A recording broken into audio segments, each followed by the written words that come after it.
Hello साथियों, नमस्कार। स्वागत है मेरे YouTube channel quality hit India में। आज का हमारा टॉपिक है failure modes and effect analysis, FMEA. साथियों, किसी भी टॉपिक को समझाने से पहले मैं एक बहुत ही शुद्ध और देसी एग्जांपल का सहारा लेता हूं और उसी एग्जांपल के सहारे सारे कॉन्सेप्ट क्लियर करने का पूरा प्रयास करता हूं। इसके बाद तब फिर मैं आता हूं इंडस्ट्रियल एग्जांपल के ऊपर।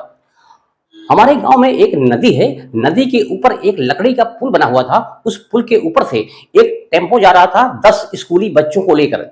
लकड़ी का पुल टूट गया, टेम्पो नदी में गिरा, 10 के 10 बच्चे मौके पर मारे गए।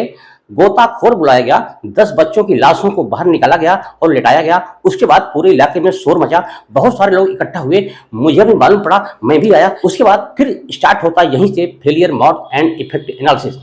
इसके बाद मैंने वहां एक आदमी से पूछा कि ये पुल पहली बार टूटा या इसके पहले भी कभी टूटा था।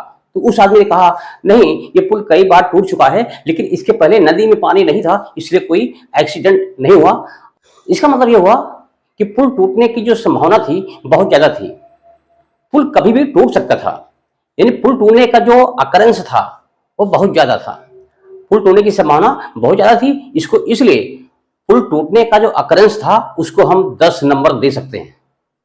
पुल टूटने का जो इफेक्ट पड़ा, असर पड़ा, इसका वो कितना खतरनाक था, कितना भयावह था, इसका एग्जाम्पल आपके सामने है। 10 बच्चे मारे गए, इसका मतलब इसकी सेवेरिटी 10 नंबर हम दे सकते हैं। तो अकरेंस 10 नंबर, सेवेरिटी 10 नंबर। उसके बाद मैंने उस आदमी से पूछा, किसी भी इंसिडेंट से बचने के लिए, किसी भी घटना से बचने के लिए यहाँ कोई गोताखोर या कोई नाविक वगैरह रहते हैं क्या? उसने कहा, पहले यहाँ नाव चलती थी, नाविक रहते थे, लेकिन जब से लकड़ी के पुल बना तो नाविक यहाँ से चले गए, इसलिए कोई भी यहाँ इंतजाम नहीं है। तो साथियों, इसका मतलब वहाँ डिटेक्शन भी कुछ भी नहीं था। पुल टूटने और घटना होने के बीच में कोई भी इंतजाम या रोकथाम का इंतजाम वहां पर नहीं था। इसका मतलब डिटेक्शन को भी हम 10 नंबर दे सकते हैं। रोकथाम की कोई व्यवस्था नहीं थी, इसलिए डिटेक्शन भी 10 नंबर। तो occurrence 10 number, severity 10 number, detection 10 number. अगर तीनों को मल्टीप्लाई कर दिया जाए, 10 into 10 into 10 equal to 1000, RPN number 1000। अब आप अंदाजा लगा सकते हो कि पुल का टूटने का जो आरपीएन नंबर है 1000 है। इसका मतलब कितना खतरनाक था। और जब भी आरपीएन नंबर ज्यादा हो जाता है तब एक्शन लेने की बहुत सख्त जरूरत होती है।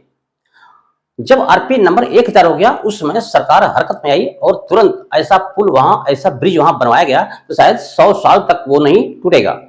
अब जब पुल बन गया, एक मजबूत पुल बन गया, तो अकरेंस नंबर 10 से सीधा घटकर 1 पे आ गया। जो अकरेंस 1 पे आ गया, अब आरपीएन नंबर कितना हो गया? Occurrence 1 number, severity 10 number, detection 10 number, यानी 1 इंटू 10 इंटू 10 इक्वल टू 100। अब आरपीएन नंबर कितना हो गया? 100। तो अब काफी हद तक सेफ है।